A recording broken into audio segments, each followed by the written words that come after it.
Артисты Республиканского театра оперы и балета порадовали поклонников ярким музыкальным подарком. Под хэштегом «Сидим дома» они выпустили клип на одну из самых популярных в народе коми-песен «Марья Моль». Получилось зажигательно, впрочем, это и неудивительно, ведь артисты, как и положено творческим людям, подошли к делу с выдумкой. И они не только играют и поют, но даже шутят и танцуют.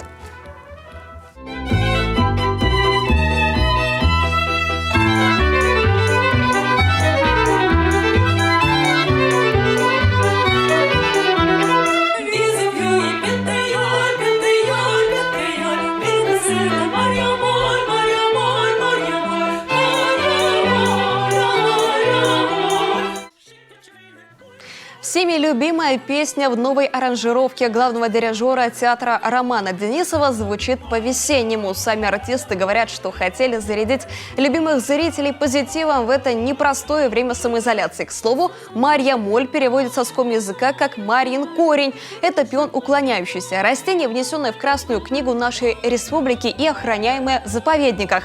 Поэтому в реальной жизни лучше не следовать примеру главной героини народной песни и Марья Моль не собирать.